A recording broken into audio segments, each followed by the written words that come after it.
Welcome to Black Angus Reviews. Now, before I begin, this review for Brightburn will contain spoilers for key points of the film, so if you don't want that, head over to my buddy The Red Gaze's channel. He did a spoiler-free review from an early screening of the film, and we have a general consensus that is in agreement. Now, to begin, I will read the summary on Google for this film, and that is, what if a child from another world crash-landed on Earth, but instead of becoming a hero to mankind, he proved to be something far more sinister? With Brightburn, the visionary filmmaker of Guardians of the Galaxy and Slither presents a startling, subversive take on a radical new genre, superhero horror. This film was very interesting to me because before I saw the second trailer, I was literally talking to my buddy the Rookie Critic the day before about how I want to see an evil Superman story, and then of course I saw the second trailer and was immediately hyped for it and anticipating this film. Another interesting note going into this review is that film reviewer Grace Randolph tweeted, "I have seen Brightburn and I have decided not to review it. The only thing I want to say on the matter is that Warner Bros. Pictures would be making an error in if they let Suicide Squad be an R-rated picture. I don't feel this creative team can handle the responsibility." And then she goes on to show a retweet from someone showing questionable dialogue regarding women being tortured in film and how it's a great outlet for his perversions.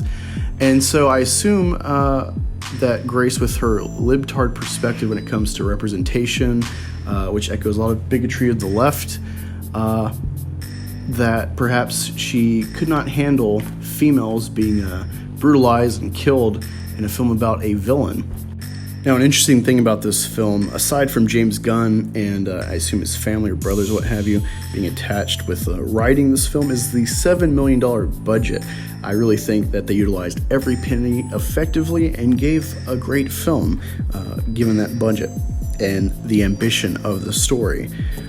The main point in the film that I had problems with was the love interest subplot.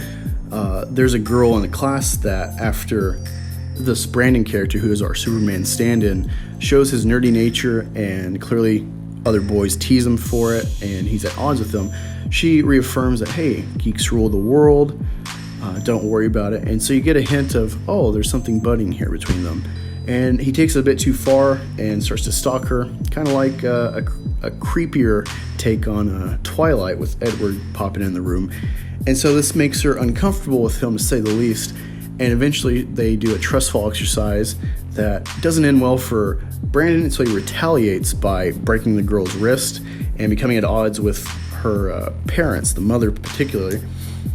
And when this becomes a problem for his potential cementing a relationship with the girl, he ends up attacking and later on you find out murdering the mother.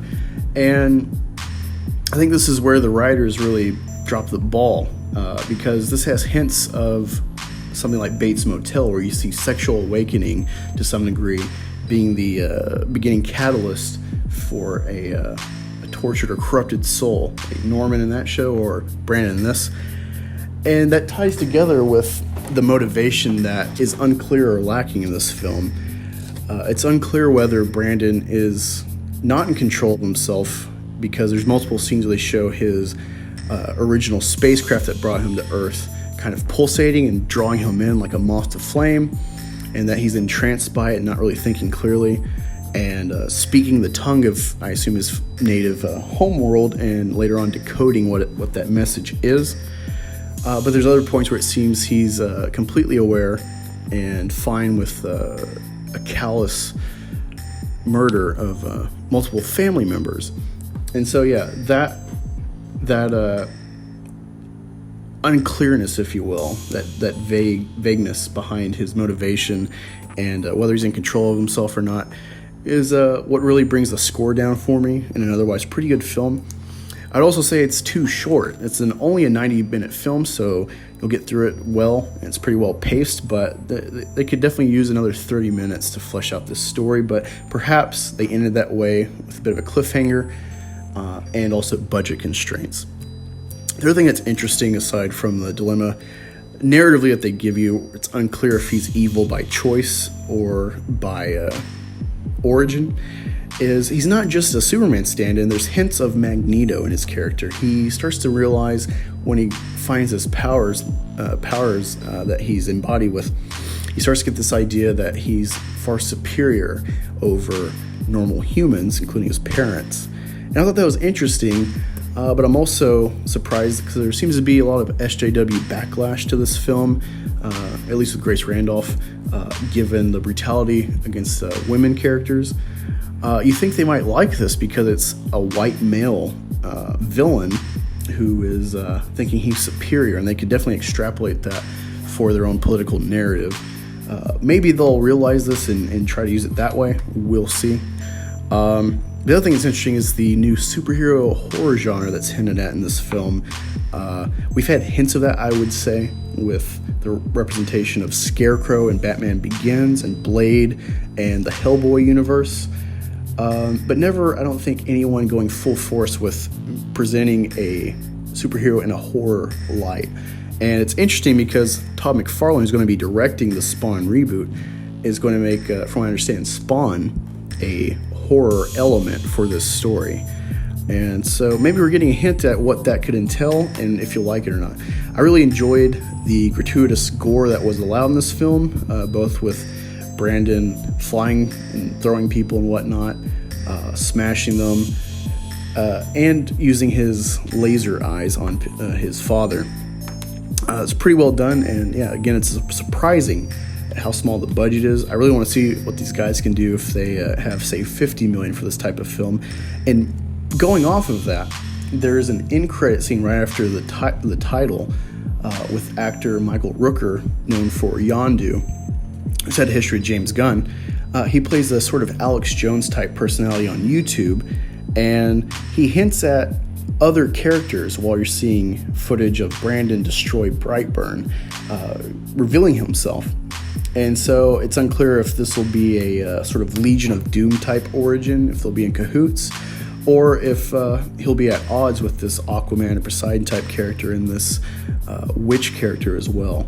But yeah, overall I really liked it. If I didn't say before, I give this film a 7.5 out of 10. I think it could be higher, possibly a 9, if not so cliche with some of the horror elements, the jump scares, and with seeming lazy writing towards the second half with what could be understandable motivators for this evil character. So let me know what you thought in the comments below, and if you've headed over to Red Gaze and subbed to him, checked out his review of this. In closing, one thing I want to add to show that I'm not biased or that I'm being fair is perhaps Grace refused to review this film given her feminist bias, her representation bias. Perhaps she was aware she couldn't remove herself from that mindset and therefore didn't want to perhaps unfairly give a bad score, bad review on this film. I'll give her the benefit of the doubt that this could be a possibility, but it seems pretty clear with the 2 tweets from the 21st regarding this film that is not the case, that she takes film as clearly an indoctrination tool, and that brutality of female characters will somehow become brutality on real life females. It seems pretty clear, like I said, but I want to be fair to her, so don't take it as I just despise or hate her channel. Do by all means go watch her stuff. I think overall she's got a good eye for film and reviewing. I just really hate what I view as the bigotry of the left infecting her channel and infecting her mind in and of itself, where that's always some point to address that is needless, in my opinion. If you've enjoyed this video, be sure to like, share, subscribe, and hit the notification bell. If you'd like to support this channel, consider becoming a patron or buying store merch from the Teespring store. Don't forget to check out the growing list of friends in the Fandom Collective in the description below, and follow me on Twitter @AngusReviews. See you there.